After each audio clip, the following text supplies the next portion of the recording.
अपन उच्च न्यायालय पढ़ रहे थे और उच्च न्यायालय में पढ़ने लगभग समाप्ति की ओर पहुंच गए थे। अब उच्च न्यायालय चल रहा था अपना, और उसमें जो आज अपन को पढ़ना है वो पढ़ना है अधीनस्थ अधीनस्थ न्यायालय। देखो, अधीनस्थ न्यायालय में क्या है। सबसे पहले है अधीनस्थ न्यायालय का जो उल्लेख है वो कहाँ है। तो अधीनस्थ न्यायालय का जो उल्लेख है वो है आपके अनुच्छेद 232 से 237 तक। 232 से 237 तक जो है वो किसका उल्लेख है, अधीनस्थ न्यायालय का। अब इसका नाम अधीनस्थ कैसे पड़ गया भाई, अधीनस्थ क्यों हो गया ये। तो इसका नाम अधीनस्थ होने के पीछे कारण ये है कि ये उच्च न्यायालय के अधीन होते हैं, इसलिए इन्हें क्या बोला गया है, अधीनस्थ न्यायालय। तो ये उच्च न्यायालय के अधीन होते हैं, अधीन होते हैं। इसलिए इसलिए क्या कहते हैं, अधीनस्थ न्यायालय कहते हैं, अधीनस्थ न्यायालय कहते हैं।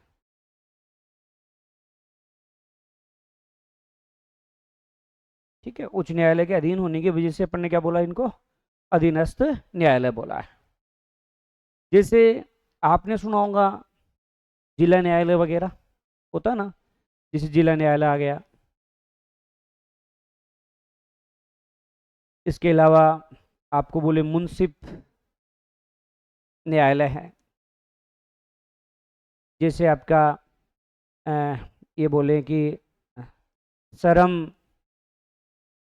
कानून संबंधी संबंधी विशेष न्यायालय। ठीक है, श्रम कानून संबंधी विशेष न्यायालय। ऐसे जो न्यायालय होते हैं वो कैसे न्यायालय कहलाते हैं, अधीनस्थ न्यायालय। ठीक है, या द्वितीय श्रेणी के दंडायिक विशेष न्यायालय। तो ये सारे कौन से न्यायालय होते हैं, अधीनस्थ न्यायालय। ठीक है, अधीन आ रहे हैं इसलिए अधीनस्थ न्यायालय। एक जैसे अपन ने बात की जिला न्यायालय, जिला न्यायालय की। अब इसमें जो जिला न्यायालय है, तो एक तो जिला न्यायालय के रूप में काम करता है ये। ठीक है, और एक ये जो सत्र न्यायालय जो है उस रूप में काम करता है।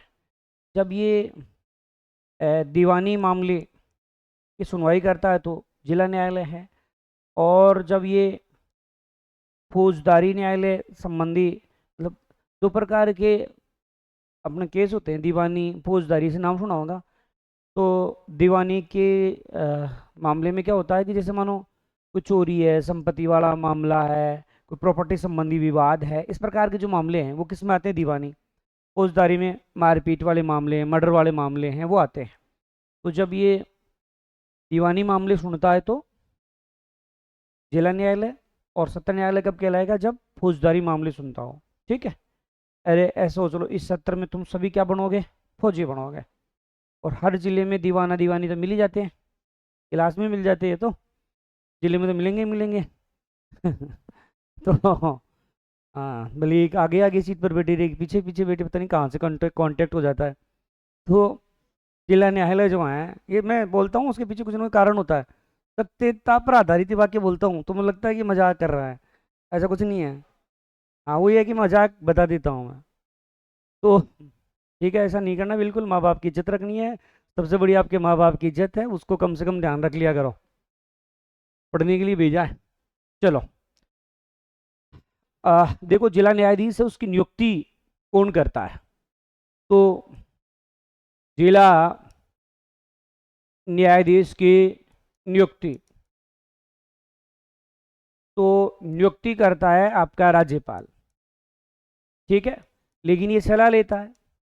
सलाह किससे लेता है, तो जो हाई कोर्ट होता है, हाई कोर्ट का जो मुख्य न्यायाधीश होता है, मुख्य न्यायाधीश, उससे क्या लेता है, सलाह लेता है, उसके बाद में नियुक्त कर देता है। इस बात का उल्लेख अनुच्छेद 200 33 में होता है। वैसे वैसे इसको जो जिला न्यायाधीश है इसको नियुक्त कर रहे हैं तो इसमें कुछ ना कुछ योग्यता होनी चाहिए। तो मतलब 7 साल तक उसने अधिवक्ता के रूप में काम किया हो, अधिवक्ता के रूप में काम किया हो, ऐसे व्यक्ति है उसको क्या बनाया जा सकता है, जिला न्यायाधीश बनाया जा सकता है। ठीक है, इनसे प्रश्न नहीं आते हैं तो इसलिए ज़्यादा कोई टेंशन लेने की जरूरत नहीं है, बस मोटा सा 2 बातें ध्यान में रखनी है, बात खत्म। चलो, ये आपका जिला न्यायाधीश खत्म। अब दे रखा होगा लोक अदालतें।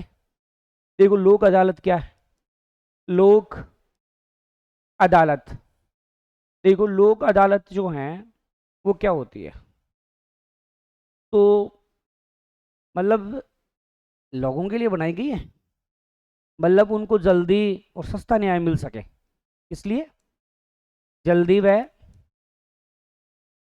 सस्ता न्याय।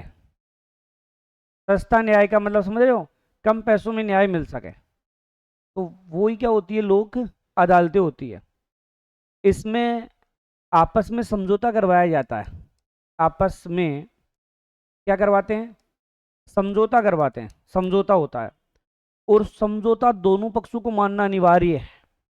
क्या है, दोनों पक्षों को मानना मानना अनिवार्य है। दो पक्ष होते हैं, दोनों पक्षों को न्याय को मानना क्या है, अनिवार्य है। ठीक है, तो दोनों पक्ष मानेंगे इस बात को, ऐसा नहीं है। इसका मतलब समझ में आ रहा है तुम्हें, लोक अदालत क्या होती है, ये अदालतें लगती हैं और इसमें क्या होता है कि जैसे मानो इन दोनों के बीच में विवाद हो गया तो इनको समझाएंगे समझाएंगे और समझ गए दोनों, समझाते तो समझ जाते हैं, अक्सर आदमी तो समझ जाता है। अब दोनों मान गए ठीक है, हम ये लड़ते थे अब नहीं लड़ेंगे, हमारी ज़मीन का मामला था, बोला हम दोनों ने क्या कर लिया, मान गए आप कह रहे वैसे। अब इसमें ये गया घर, अब ये बेचारा एकदम भोला भाला, अल्लू का ही तेज, कहेंगे वो चाहिए टमाटर के पास खड़ी रहे भोल वाली, हाँ यहाँ किया उससे कैसे है, और लुगाई यार कहेगी ऐसे कैसे, तो फिर ये कहेगा नहीं मैं नहीं मानूं, लेकिन ऐसा नहीं कर सकता। मतलब इनके दोनों जो पक्ष हैं वो भले आपकी लुगाई से मिले या और किसी से मिले, उनको वो बात माननी ही पड़ेगी। ठीक है, पलटी नहीं मार सकते इसमें, क्योंकि इसमें कोई फैसला थोड़ी दिया है, आपसी सहमति से समझौता करवाया है, और समझौता होने के बाद में पलटी नहीं मारनी है इसमें। तो इसमें क्या है कि भाई जो अपने जो वरिष्ठ न्यायालय होते हैं उन पर जो केस वगैरह होते हैं उनका प्रेशर कम हो, कम से कम प्रेशर हो, इसलिए ऐसा किया जाता है। ठीक है, चलो जी। अब इसके लिए अधिनियम कब बना था, अधिनियम, तो अधिनियम बना था 1987 में, लेकिन भारत में पहली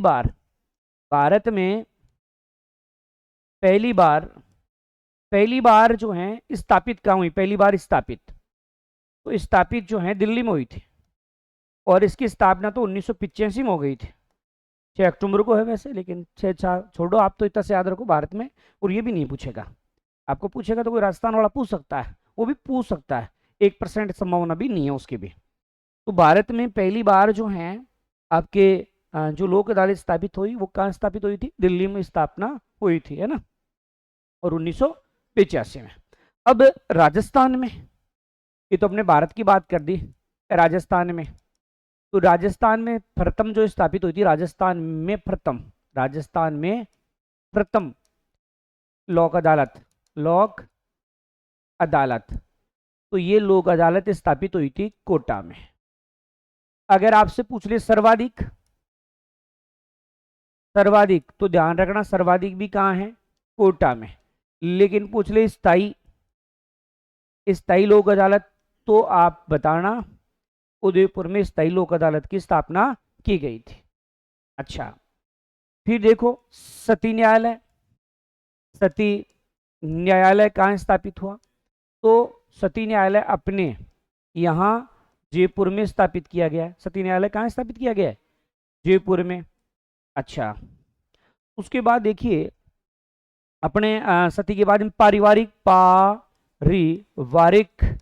न्यायालय, तो पारिवारिक न्यायालय भी जो है वो अपने कहाँ स्थापित किया गया है? जयपुर में। एक है जाली नोट, कौन सा नोट? जाली नोट, जानते हो ना, नकली नोट।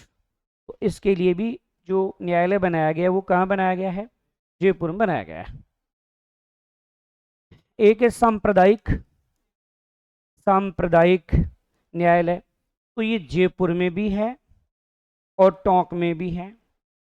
एक है सीबीआई, सीबीआई से संबंधित न्यायालय, एक तो जयपुर में है और एक जोधपुर में है।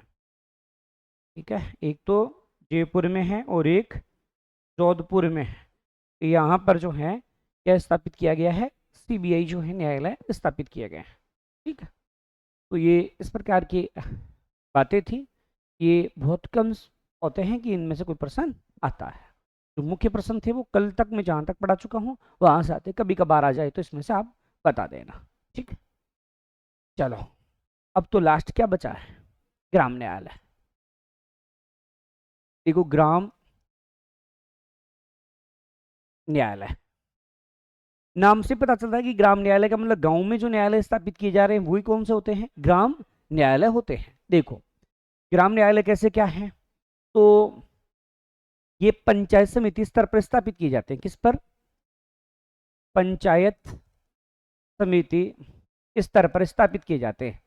और एक भी स्थापित कर सकते हैं और दो भी स्थापित किए जा सकते हैं। ठीक है, अब इसमें जो ये ग्राम न्यायालय वगैरह है, ठीक है, इन ग्राम न्यायालयों में क्या होता है कि छोटी मोटी, जैसे मानो कोई संपत्ति से संबंधित विवाद मामला है, संपत्ति है, कोई चोरी वाला मामला है, इनसे संबंधित जो है वो सुनवाई यहाँ पर की जाती है। ठीक है, छोटे मोटे मामले, बड़े मामले नहीं।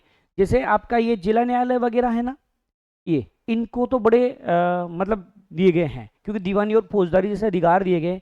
यहाँ तक कि ये तो मृत्यु दंड भी दे सकते हैं, आजीवन, आजीवन कारावास की सजा, कारावास की सजा मतलब उम्र कैद की सजा भी दे सकते हैं। ठीक है, इनको तो इतना अधिकार प्राप्त है, इतना ही है, लेकिन बाद में हाई कोर्ट से अनुमोदन जरूरी होता है। भाई इनको अधिकार तो है कि ये फांसी तक दे सकते हैं, सजा देने का मतलब सुना सकते हैं, लेकिन ये तभी अमल में आएगा जब हाई कोर्ट जो अपना है वो क्या करे, अपनी सहमति दे दे, अनुमोदन कर दे, भाई हाँ ठीक है जी दे दो फांसी। ऐसे नहीं इसने कार लटका दिया 4 दिन बाद दिन फांसी, ऐसा नहीं है, अनुमोदन करवाना पड़ेगा। और अभी ग्राम न्यायालय देगा तो छोटे मोटे मामले आ गए ना, संपत्ति का कोई मामला है, कोई चोरी चारी कर ली, बकरी चोर ली कोई, है ना, कोई चमची चोर ली, ऐसा कुछ, तो छोटे मोटे जो मामले हैं वो इसके अंतर्गत आते हैं। प्रथम बार जो स्थापित की, मैं अधिनियम बोल दूं पहले, अधिनियम कब बना? अधिनियम, अधिनियम गांधी जयंती के दिन। गांधी जयंती जानते हो कब आती है? 2 अक्टूबर को, 2 अक्टूबर 2009। ठीक है, पंचायती राज के 50 साल पूरे हो गए थे, उस अवसर पर बनाया गया था। और प्रथम जो बना, प्रथम वो बना बस्सी में। और बस्सी कहाँ है जानते हो? जयपुर में। ये बना था 2011 में। कुल जो स्थापित करने की बात है, कुल कुल 145, जिसमें प्रथम चरण में, प्रथम चरण में कितने स्थापित करने की बात की गई है? 45। ठीक है, अपने यहाँ आसपास तो ग्राम न्यायालय नहीं बना है, नहीं है इधर। तो स्टार्ट की थी गहलोत सरकार की योजना थी ये, फिर सरकारें बदल जाती है तो वो सिस्टम धरा का धरा रह जाता है। इस प्रकार से जो है ग्राम न्यायालय जो है 2009 में तो घोषणा हुई, 2011 में जो है पहला बनता है बस्सी में। कुल 145 स्थापित की बात की गई थी, पहले चरण में जो है वो कितने? 45। ठीक, इससे राजस्थान से संबंधित बातें तो हो गई। जैसे मोबाइल कोर्ट पूछे आपसे, भारत का पहला पूछे, भारत का पहला मोबाइल कोर्ट मेवात, मेवात आपके हरियाणा में। ठीक है, यहाँ पर क्या स्थापित किया गया है? Mobile court. एक रात्रिकालीन, रात्रिकालीन अदालत। तो रात्रिकालीन जो अदालत है वो पहली बार कहाँ लगाई गई? गुजरात में। वो इसलिए लगाई गई, कई लोग हैं जो से जैसे कई लोग हैं दिन में काम करते हैं और बेचारे इतना ही कमा पाते हैं कि शाम को खा जाएंगे, वो खाना खा लेंगे, इतना ही कमा पाते हैं। अगर वो ऐसे कोर्ट में चले जाए, पूरा दिन चले जाए, तो शाम को क्या खाएंगे? मतलब बहुत से लोग होते हैं वो इतना ही कमाते हैं जितना खा लेते हैं, शाम को बचे हुए थे पी लेते हैं, इतना ही चलता है उनका सिस्टम।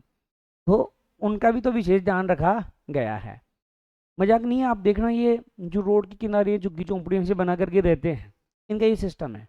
या अब इसी समय आप जाइए चौकटी, जो अपने राउंड गेट है वहाँ जाइएगा, वहाँ आपको मतलब सुबह सुबह मिल जाएंगे एकदम टोचन वैरी मिलेगा अगला।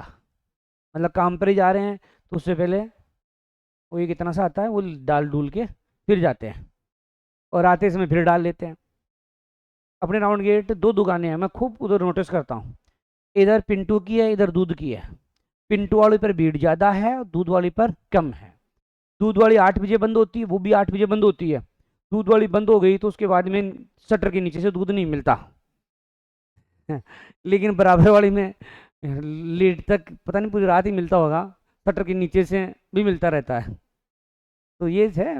अच्छा, दूध वाली आप जानते हैं, और उसमें ऐसे शराब लिकर के नीचे लिखा है स्वास्थ्य के लिए हानिकारक है, फिर भी लोग उधर जा रहे हैं।